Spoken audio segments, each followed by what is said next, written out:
about to see exactly how to shatter and explode any object with VFX from a guy in Hollywood who's built up 10 years of tricks. And we're just gonna bang out one genius hack after another. Bam, bam, bam, bam. It also took a lot of time for me to prepare a free download including $1,000 worth of visual effects assets and resources that'll majorly upgrade your creative tool belt. Like how we made this helicopter look photoreal, ninja shit. There is a 100% chance that you're gonna jerk off to the pixels on this screen. Luscious and juicy. Perfect demo reel project for your marketing because what's more badass than explosions? Cool guys don't look at explosions. They blow things up and then blow. Enough fun and games, my wizard. Now let's make magic happen. Alright, sneaky peek at all this free stuff you get. Inside of each one is a whole bundle of other stuff, so it's even a lot more than what it looks. I'm going to slowly reveal it throughout the whole training, and this car explosion is like the other half of this video. It actually took a lot of money out of my pocket to build this resource. It's useful for client projects, but the point is to make it as convenient as possible for you to do a demo reel project, to master new skills and market yourself. And inside each bundle I have additional links to other people's resources as well, not just mine, because I want it to be so good you would recommend it to your girlfriend or your siblings or your grandma. I don't know, does anyone's grandma do visual effects? Let's start by grabbing the helicopter asset, dragging it into a new composition. So to do this explosion, we're going to jump in Houdini and do it in advanced vector particle effects, VOP, SOP, VLOP, VOP, DOP, pyro, simulation physics, because I am such a complex and intelligent 3D artist, instead of just using footage of real explosion stock footage. Cover the compositing, and then we're going to go into Houdini. We're going to cover the super advanced stuff for how you do this destruction. We can also take ground explosion assets like this and convert them to an aerial explosion. So using the technique we did in the last car explosion tutorial, add turbulence like this to give it a nice edge, and then we can overlay it on top of an aerial explosion. So now we've successfully converted the ground explosion to blend with an aerial explosion.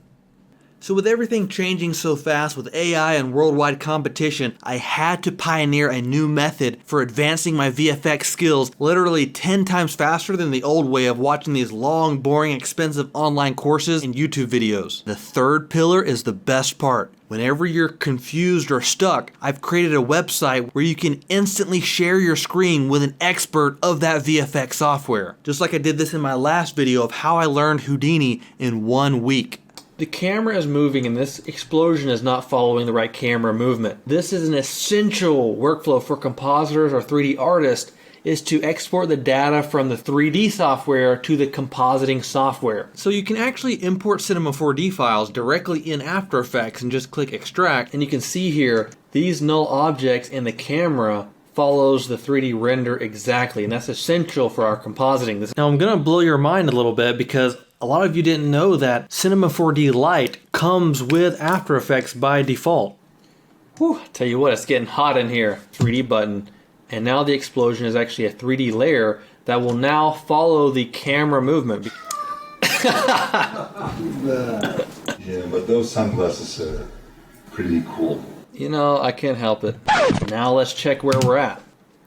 Boom! Alright, that sucks. So now here's the next question. How do we make this explosion consume the helicopter, not just behind it, wrap around it, eat it, consume it? Kind of like the IRS wants to consume my paycheck. The government. To integrate the helicopter inside the explosion. This is going to be a really useful compositing trick. So let's think about it this way. Let's duplicate this explosion. As for duplicate, make another copy, you know, kind of rotate it like this. We can see some explosion behind the helicopter and some explosion in front. But, I mean, what is that? It looks, dude, it looks like a dick. You guys are like, what the hell are you doing, Lendon? So let's undickify this and actually make the helicopter inside the original explosion. So these explosions on top are not actually going to be visible. They're just going to be used to crop out the helicopter to make it look like it's inside the original explosion. Pre-compose these nuts here. And then we're going to do move all attributes. Let's uncheck this because it's the same timing as explosion matte. With explosion! What? It's funny, one time I had this client, every time I was in my creative process, something like this would happen. He'd be like, whoa, you're screwing it up, whoa, whoa. I'm like, bro, It's not done. So we have to copy our cameras to that pre-comp. So now these explosions are back where they're supposed to be. We're going to take this helicopter, go to the track mat, and we're going to make the helicopter exist where the mat does not exist. Inverted mat button. So you can see what's kind of happening here. It's cutting out parts of the helicopter based on where this mat is. Okay, then when we put our explosion behind it, it kind of looks like the helicopter is inside of the explosion. Now that is a juicy technique. You're not going to come across a technique that juicy in a fat minute. But unfortunately, not as fat as yo mama. Oh!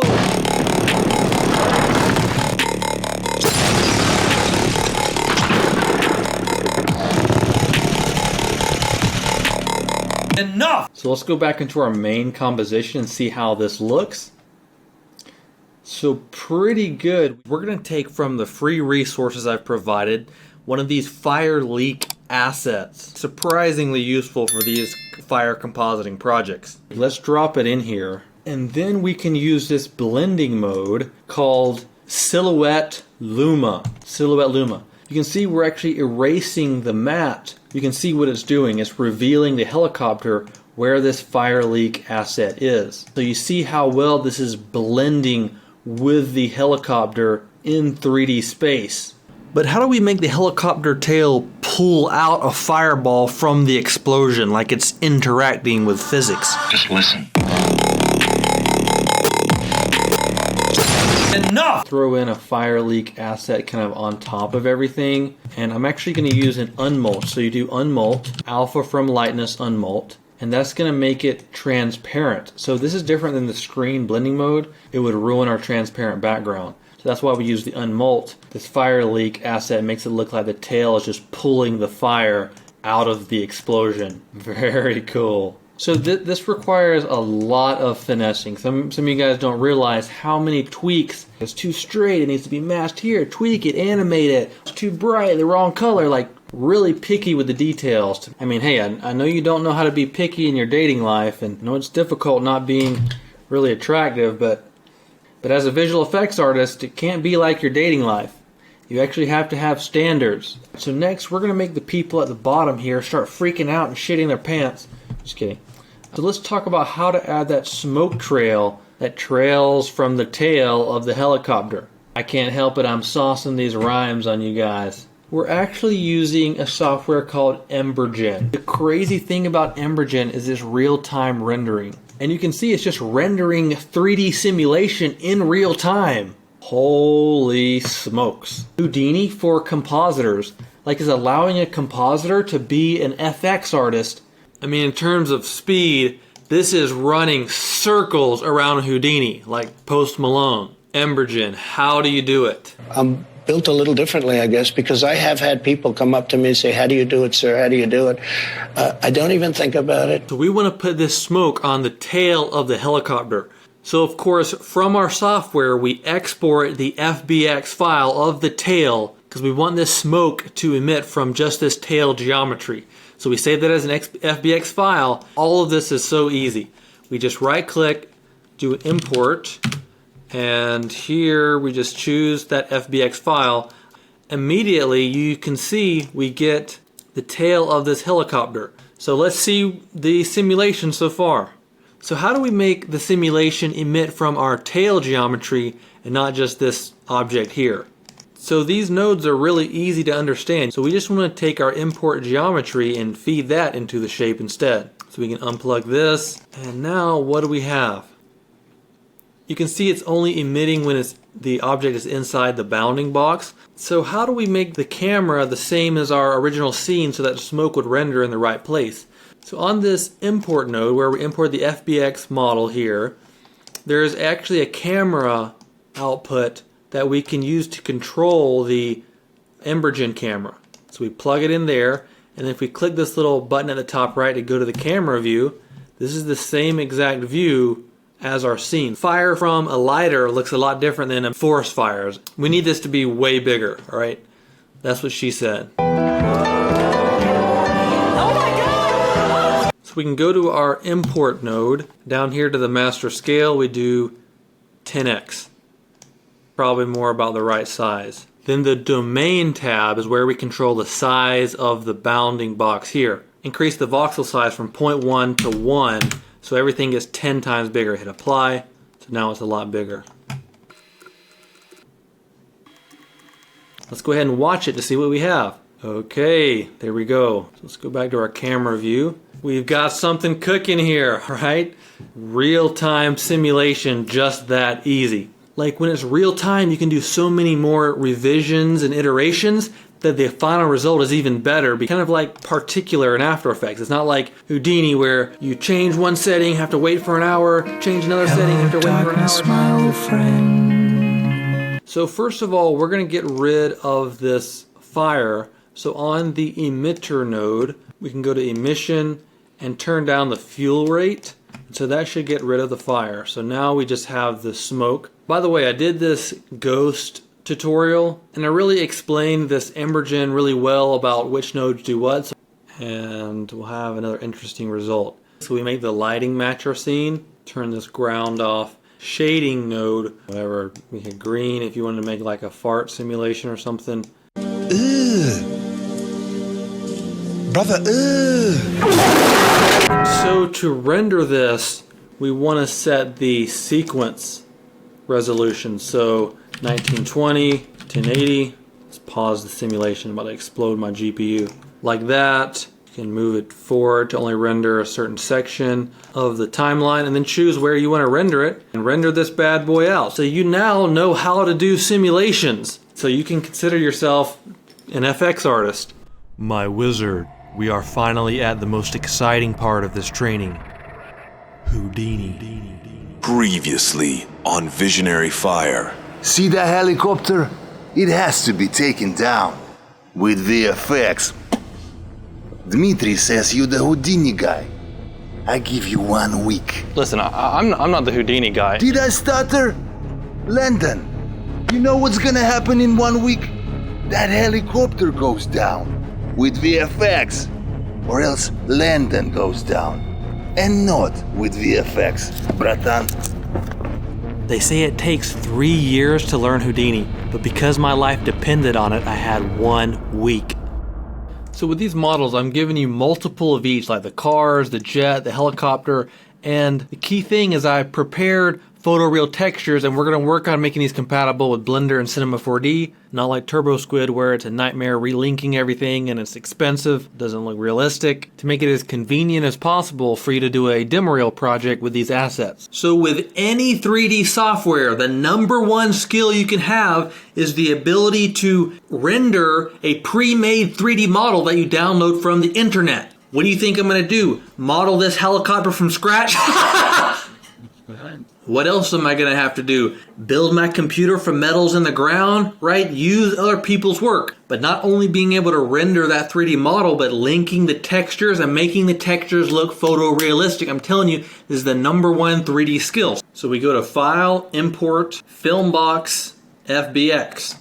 By the way, how you navigate in Houdini is just hold Alt, then use the 3 buttons on your mouse to zoom and pan and orient, all right? Okay, so here's our helicopter model. So the FBX comes in as a sub-network node, but if you jump inside, you can see the individual parts of the FBX. These sub-network nodes are really annoying. As annoying as trying to be a professional VFX artist using a Mac. All right, okay, I'll admit I'm probably just jealous that Macs are better than PCs, but you know what? Macs are lame. Comment below if you're Mac or PC. We're gonna start a war in the comments. Mac versus PC, let's go! I don't want you guys to be nice in the comments like, oh, well, my personal preference is the Mac. No, if you use PC, then you're a bitch, and your girlfriend's gonna leave you and smash me because I use Mac. Anyway, my point is, we have to make this a regular geometry node, not a sub-network. So we would hit tabs, type in a geonode, and the geonode is the main, like where we have 3D models. And then inside this geonode, we would create an OBJ merge. This OBJ merge is a really important node. It basically, you can display the geometry of any other node that's making a copy of that geometry. Then open up the FBX and we can choose any of these pieces of the FBX. So there's this random piece, right? Model 22. So now this OBJ merge is basically the same as that model 22. Then we can select this and do space G and go to that exact piece. Okay, so you see this OBJ merge is displaying that one piece from the FBX model. So normally you'd have to go through and do this for every single piece of the model. You just have to work and suffer and get kicked in the balls and bent over the table and raped in the ass and clean up your own blood afterwards. I mean, but there's a shortcut. There's this plugin called Axis Tools. It does it all at once. So you go into this subnetwork and you select all of the nodes from the FBX. Then we just click this Merge Geo Nodes up here, Merge Geo Nodes. And then what that does is it creates one geometry node that has all of the pieces inside of it. Then we can just grab this, hit copy, and paste it in the main network of objects. So here we can view the helicopter. Now we can do this the easy way or we can do it the hard way. The choice is yours. Well, I don't think you and I will be doing anything. Now, I know there's going to be some Houdini geek in the comments that's going to be all, actually, according to my calculations, it was a waste of time because you can write the Houdini Python. Shut up! But, yeah, you should always be screen sharing with an expert.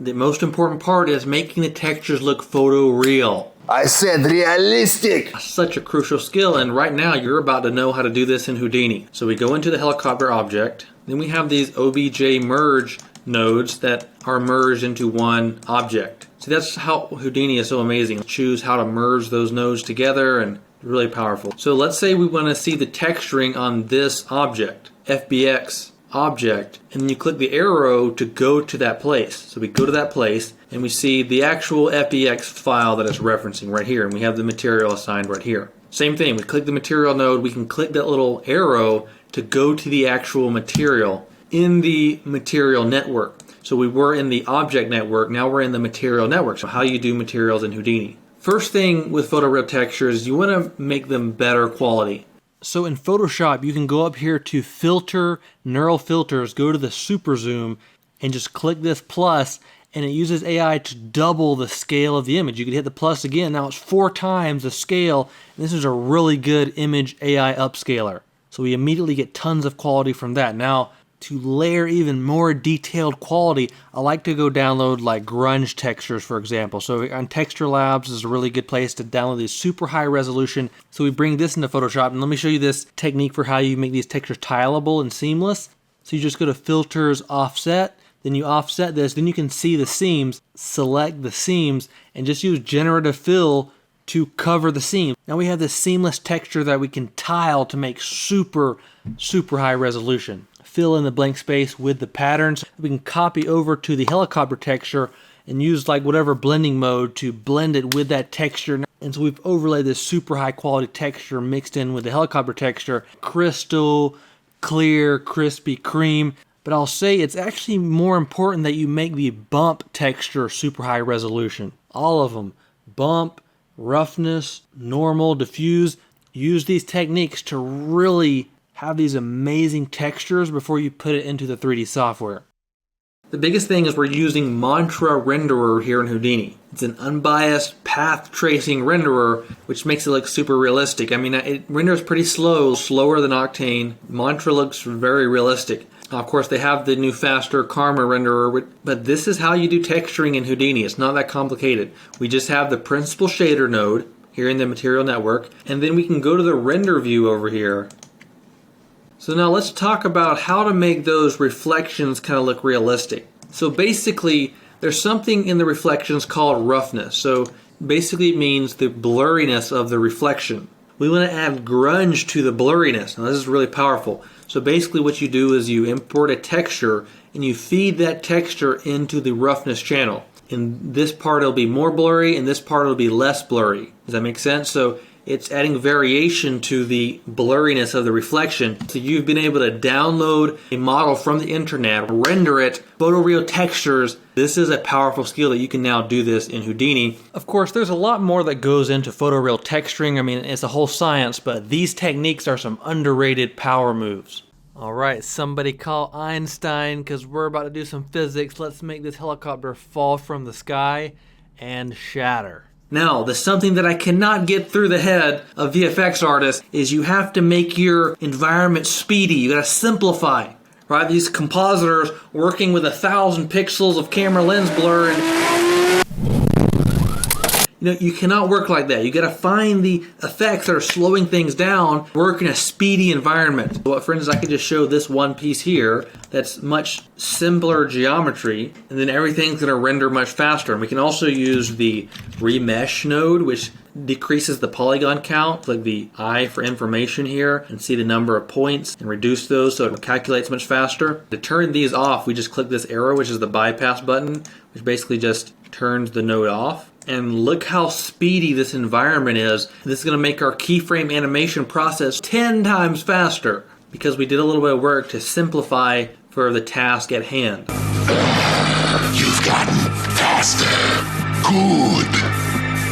There'll be more for me to take. So here in the transform node, we add keyframes. Like if you hold Alt and click the parameter, it adds keyframes. And then you can see the keyframes if you hold Shift and click the parameter. We can see those keyframes in the graph editor. Look, this is so useful information. Now you know how to edit the curves in Houdini, right? So then you just hit G on the keyboard to frame it, just like in the window you hit G to go to the object. We're gonna make these curves really smooth. I'm surprised at how bad some people are at smoothing out your curves. Look at this, it's smooth. Imagine someone's buttery ass slipping down this slide, right? Some people just do not know how to make the curve smooth so that the animations feel like that, right? Some people will just do this here, and like, can't you see, like, it's not smooth. It goes down, then up. You're gonna rip off his buttery ass with that little bump there.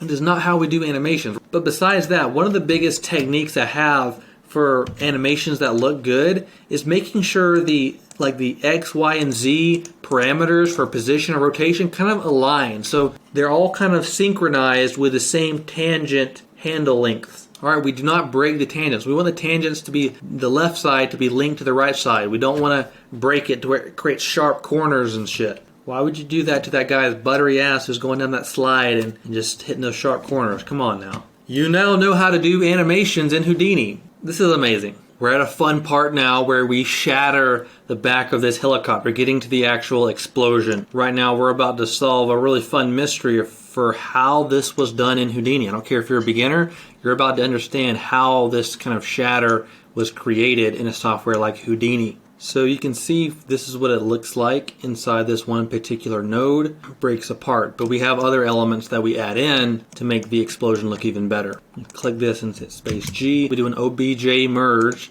to grab that geometry from a different node. And we're gonna grab a boolean. Now it's important to understand what these booleans are. Essentially we have a cube here and the helicopter model. You feed that into a boolean and the boolean cuts out the helicopter model where this cube is. See that? So you can see here this object that's cutting out this piece of the tail to create this one piece of the shatter. So this object here was created by a box with a mountain node. The mountain is like turbulence. It's a really useful node. And we just do this multiple times. Cut out this piece, right? See how the edge looks nice and shattered because we're using that mountain node? Then merge these pieces into one object. Now this is manual shattering, but for automatic or procedural shattering, you can use the RDB material fracture node, which automatically cuts into like concrete or wooden. And then we feed these pieces into the RDB bullet solver. This is the brain of the physics simulation. So this is a simple way to do physics in Houdini. That's the powerful thing you just learned. So we have this required geometry input. We just feed the geometry pieces into that input. So off the bat, let's go ahead and see what that does. So let's view our RDB solver node, and then we play this, and it just falls like gravity. Okay, we have a physics simulation working. So how we made it shatter is essentially we had a sphere with a transform node, like a bowling ball, blast into the pieces. So we got to add this as a collider in the RDB solver brain. So here you can see this input is called the collision geometry, input 4. So we just pipe that in. And now let's see what happens. Go back to the beginning and play this. Bam! So now it collides into those pieces and we have a full shattering simulation. Look at that. Now how this is playing so fast is we have a file cache node.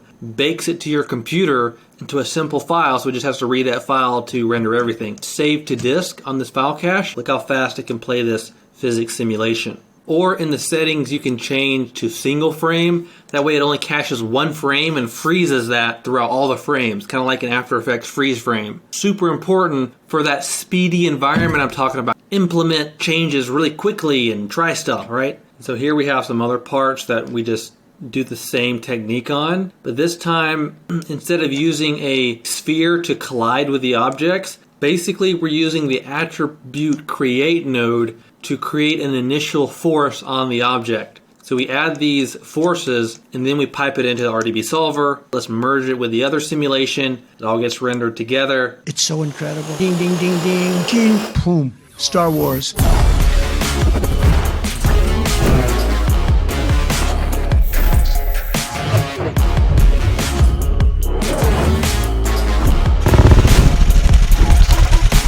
Blow their mind.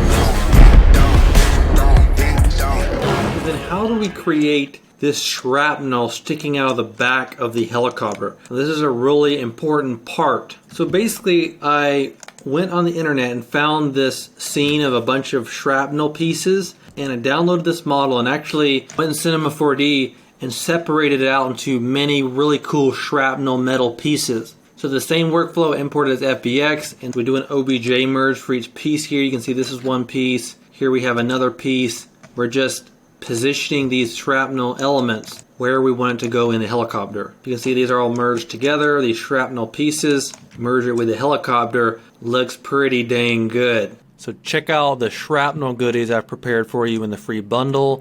There's the 2D shrapnel images that we used in the car explosion. Check that out. Then exploding shrapnel stock footage, 3D shrapnel pieces, and some 3D exploding shrapnel. And we're probably going to add more elements to this section here. You can see we just merged this in with all the other exploding pieces, and then we just have so much more variation. And now let's look at these tubes coming out. So these tubes are actually a real simulation. If we played it here, you can see that these tubes are actually flapping in the wind and actually moving around. So how we did that simulation, first we draw a curve. So you can see we drew this spline curve, draw a curve. Then we use this resample node to even out the point distribution on the curve so there's the same distance between each point, so the resample. Then we're going to throw this into a vellum solver just like this. So this makes it actually like, it's like clothes, like bending kind of soft simulations. So here on the vellum constraints,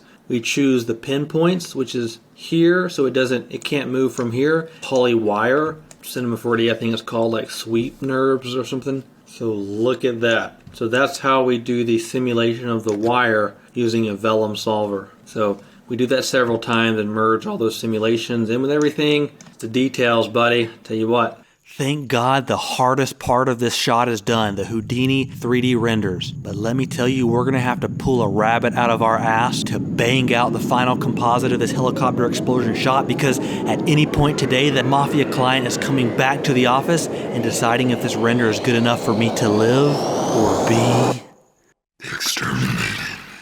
So there's a really cool resource called Polyhaven, and they have what's called HDRI assets. Like for example, we might want city. So this one's really interesting. So we can download it like really high resolution or see how it looks in like a 3D scene to our composition. Then we apply the CC environment effect to that new layer. We choose the HDRI we just downloaded. You can see immediately we get this background that follows the movement of our camera. The cool thing about HDRI is actually darken it and it brings out that detail even though it was brighter than white. So let's see kind of how this looks with our helicopter. Ooh, okay.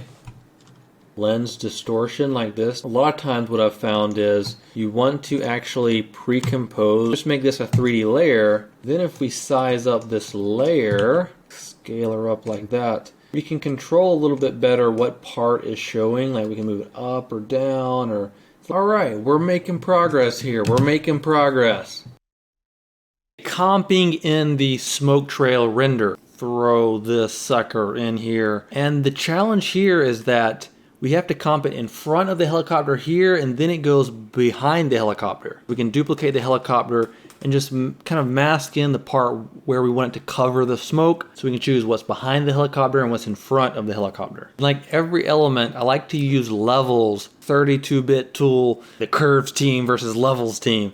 So here's a pretty useful trick to adjust the lighting in post. So first of all, I like to use this bevel alpha effect, which is really easy. You just turn up the intensity, the angle. It has kind of a hard lighting edge, so I like to duplicate it and increase the radius. So there's 2 copy that kind of fades it more.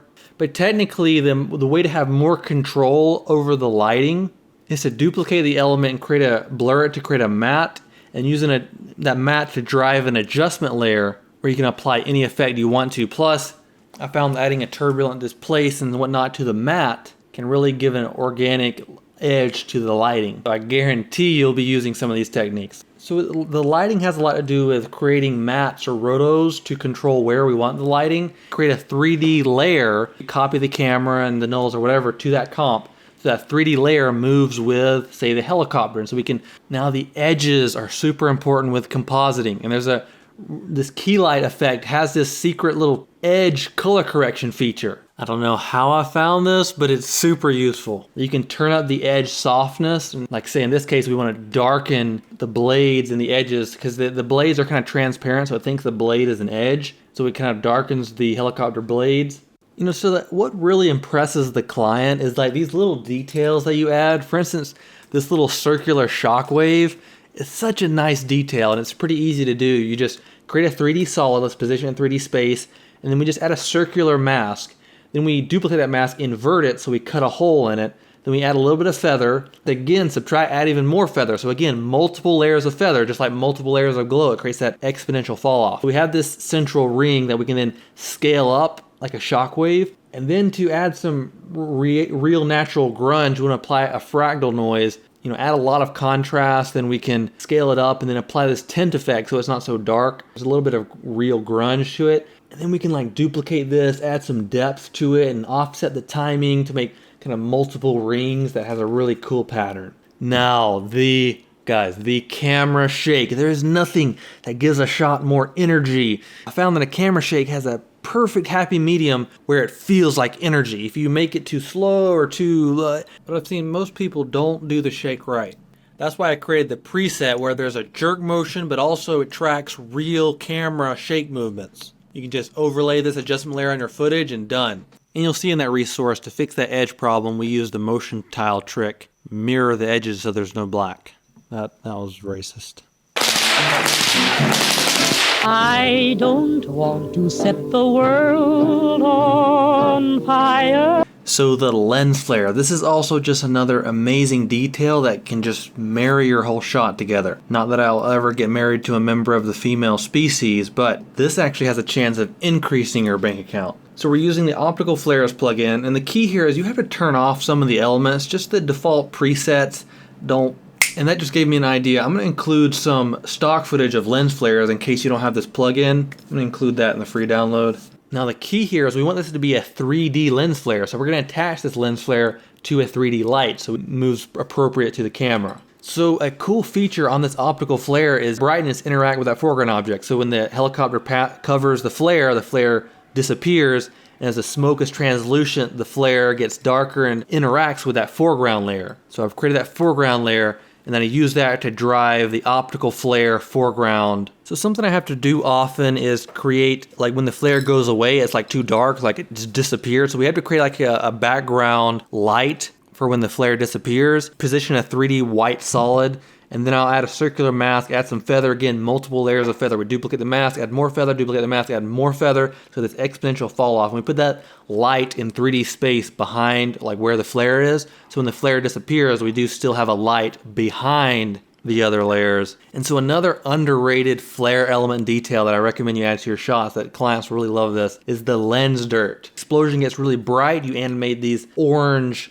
dirt elements on the lens to light up, and then here the light is more blue, so we animate them to be a little more blue. I'm just using a tint effect here for that. So just make it interact with the scene. Again, sometimes beginners can overdo certain details. They're so proud of their little detail, they want to turn it up so much so everyone sees it, and it just, but yeah, definitely the unexpected detail is really what like makes the client love the shot. So, and something nobody does that everyone should do is with these lens flares, add a little bit of horizontal fast blur and decrease the opacity of that blur to give it some diffused natural look, so it's not this sharp motion graphics flare. So it can be really tricky to get the exact colors in the right proportions, like the red and orange and yellow and of the explosion. Yeah, it has to be the right proportions. And I found that the hue and saturation effect gives you really good control over this, because you can target the red section, saturate it, darken it, these deep dark oranges, and then we go to the yellow section, we turn up the lightness slider. It makes a little bit more white highlights, and so you can even adjust the red hue, the yellow hue of the explosion colors. Oh, enough of that. Next we have the glow. I'm getting so excited for the glow.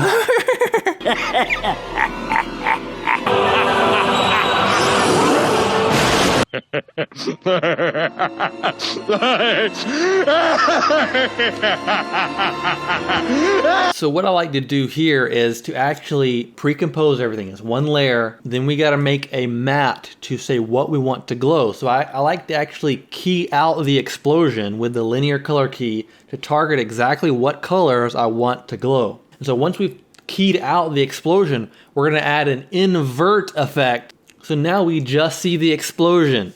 Come on guys, some Einstein level compositing trickery right here. So once we've just targeted the explosion, we can then add a glow effect to that. Make it sort of a wide, broad glow, because for the tighter glow, we can actually add a fast blur effect, so blur out the explosion. But a really good technique is to turn down the opacity of that fast blur so it leaves some of the core highlights there. So when we add this glow on top of the explosion, we get these really core highlight glows. Oh my God. With a tight glow and a broad glow. So that's always the key with glows, multiple layers of glow. I like to actually use just the default After Effects glow. I like to have that manual control. You can change the threshold that says to glow the bright colors or the dark colors, but if you turn the threshold up, the glow gets more red. Sometimes you can't find the happy medium you want, so you just have to go down here to the manual colors, choose Sawtooth A is greater than B, then just choose the colors you want for the glow. And generally I do like to have my glows on screen blending mode. Although there is a time and place to subtly sprinkle in the add blending mode, especially when you become more skillful with 32-bit kind of HDR workflows. It's certainly not just happiness. It's better than happiness, but it's almost unbearable. Time's up, buddy. Hey, Lendon! Client is here. He's in the lobby. Oh, no. This is not good. Oh, fuck.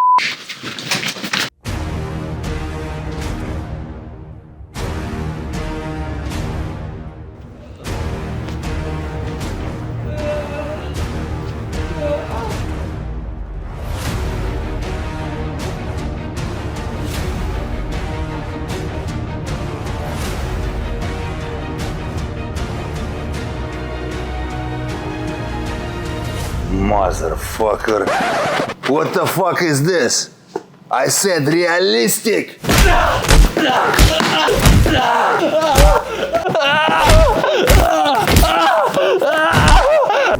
Visionary fire.